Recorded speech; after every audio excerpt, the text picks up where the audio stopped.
اسلام کی ابتدائی تاریخ ایسی کئی غیر معمولی شخصیات سے بھری پڑی ہے جن کی زندگی میں ہمارے لیے بہت بڑے سبق ہیں۔ آج ہم ایک ایسی ہی ہستی حضرت ابو طلحہ انصاری کی متاثر کن کہانی کو سمجھنے کی کوشش کریں گے۔ اچھا، چلیں ایک سوال سے شروع کرتے ہیں۔ جب ہم حق مہر کی بات کرتے ہیں تو ذہن میں دولت، جائیداد اور قیمتی چیزیں آتی ہیں، ٹھیک ہے؟ لیکن کیا کبھی سوچا ہے کہ تاریخ کا سب سے بڑا، سب سے قیمتی حق مہر کیا تھا؟ اس کا جواب شاید آپ کو حیران کر دے، اور یہی جواب ہمیں سیدھا ہماری آج کی کہانی کے مرکز میں لے جائے گا۔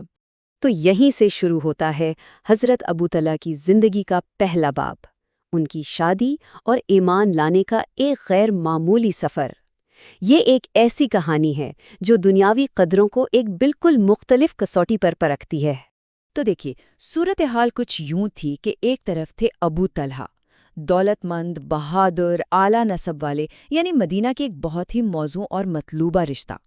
انہوں نے حضرت سلیم کو شادی کا پیغام بھیجا، لیکن سلیم نے ایک ایسی شرط رکھ دی جس کی ابو طلحہ کو بالکل بھی توقع نہیں تھی۔ انہوں نے نہ سونا مانگا، نہ چاندی، بلکہ ایک ایسی چیز مانگی جو ان سب سے کہیں زیادہ قیمتی تھی۔ اور یہ تھے وہ الفاظ جنہوں نے سب کچھ بدل دیا۔ انہوں نے کہا، اگر آپ اسلام قبول کر لیں تو یہی میرا حق مہر ہوگا، میں اس کے علاوہ کچھ نہیں مانگوں گی۔ یہ صرف ایک شرط نہیں تھی، یہ ایک دعوت تھی، ایک چیلنج تھا، اور ان کے اپنے ایمان کی گہرائی کا ایک زبردست ثبوت تھا۔ اور بس ابو طلحہ نے اسلام قبول کر لیا، اور ان کی شادی ایک ایسے حق مہر پر ہوئی جسے اسلامی تاریخ کا سب سے معزز اور قیمتی حق مہر سمجھا جاتا ہے۔ سوچیں، یہاں کرنسی پیسہ نہیں بلکہ ایمان تھا۔ یہ واقعہ ہمیں بتاتا ہے کہ اصل قدر اور اصل دولت کیا ہوتی ہے۔ اچھا، ایمان تو آ گیا، لیکن یہ نیا پایا ہوا ایمان پھر عمل میں کیسے بدلا؟ یہاں سے ان کی زندگی کا دوسرا بہت ہی اہم باب شروع ہوتا ہے، جو ہمیں سیدھا میدان جنگ میں لے جاتا ہے۔ غزوہ احد کا میدان۔ جنگ کے دوران ایک وقت ایسا آیا جب پانسا مسلمانوں کے خلاف پلٹ گیا۔ ہر طرف افراتفری کا عالم تھا، اور خود نبی اکرم صلی اللہ علیہ وآلہ وسلم کی جان کو شدید خطرہ لاحق ہو گیا۔ اس لمحے میں بہت سے لوگوں کے قدم اکھڑ گئے، لیکن کچھ تھے جو چٹان کی طرح ڈٹے رہے۔ اس انتہائی نازک موقع پر حضرت ابو طلحہ ایک انسانی ڈھال بن کر نبی اکرم صلی اللہ علیہ وآلہ وسلم کے سامنے کھڑے ہو گئے۔ وہ خود ایک بہترین تیر انداز تھے، اور دشمن پر اتنی شدت سے تیر برسائے کہ کوئی آپ صلی اللہ علیہ وآلہ وسلم کے قریب نہ آ سکے۔ ان کی لگن اتنی شدید تھی کہ اس دن لڑتے لڑتے ان کے ہاتھ میں 2 یا 3 کمانیں تک ٹوٹ گئیں۔ ان کی بہادری اور ان کی موجودگی کی اہمیت کا اندازہ نبی اکرم صلی اللہ علیہ وآلہ وسلم کے اس قول سے لگایا جا سکتا ہے جب آپ صلی اللہ علیہ وآلہ وسلم نے فرمایا کہ لشکر میں ابو طلحہ کی گرجدار آواز 1000 سپاہیوں سے بہتر ہے۔ یہ ان کے مقام اور اہمیت کا ثبوت تھا۔ میدان جنگ میں بہادری تو ایک پہلو تھا، ان کی شخصیت کا ایک اور بہت بڑا پہلو تھا ان کی سخاوت۔ ان کی زندگی کا اگلا باب ہمیں ان کے کردار کی ایک اور گہرائی سے ملواتا ہے۔ قرآن کی یہ آیت نازل ہوئی کہ تم حقیقی نیکی کو اس وقت تک نہیں پا سکتے جب تک اپنی سب سے پیاری چیز اللہ کی راہ میں خرچ نہ کرو۔ جب ابو طلحہ نے یہ آیت سنی تو اس نے ان کے دل پر گہرا اثر کیا۔ وہ سمجھ گئے کہ اللہ ان سے ان کی سب سے عزیز چیز کا تقاضا کر رہا ہے۔ تو اس وقت ان کی سب سے قیمتی ملکیت کیا تھی؟ وہ تھا ان کا باغ، جس کا نام تھا بیرہا۔ یہ کوئی عام باغ نہیں تھا، بلکہ مدینہ کے بہترین باغوں میں سے ایک تھا، جس کی کھجوریں اور میٹھا پانی بہت مشہور تھا، اور یہ مسجد نبوی کے بالکل قریب واقع تھا۔ تو اس آیت کے جواب میں انہوں نے کیا کیا؟